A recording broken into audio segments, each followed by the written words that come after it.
tụi mùa có lúc bêu chả na.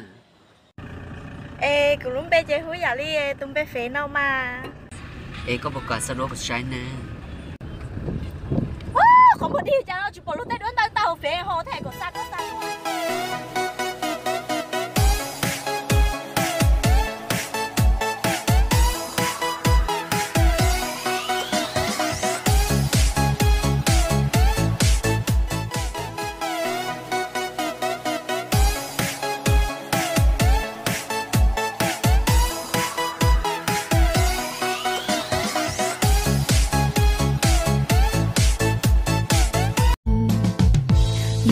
Rong của nó Lucia jadi sanya aku tumban si theo bao tàu của cho nhị kỳ chỉ và của non kỳ của lúc chuyện câu sự và tàu mua sư cho con nó ta cho con chỉ thể chỉ coi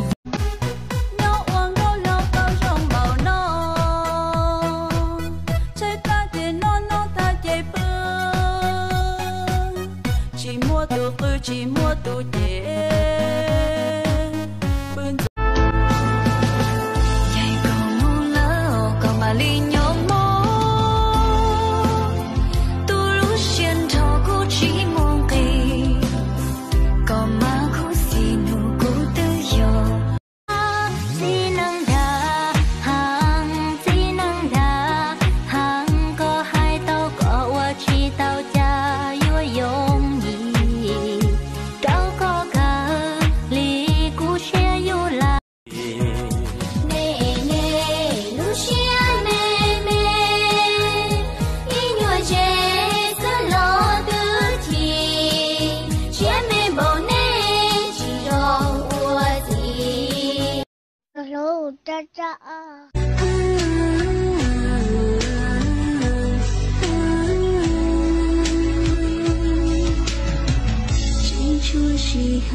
đời đã cho mình vai thì tội gì mà không diễn.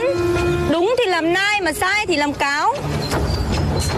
Đằng nào thì tao cũng sắp sửa đóng vai một con điên rồi, nên tao rất là muốn tặng cho đứa nào láo một cái sẹo ở trên mặt. Bỏ thiên có từ mùa mùa xia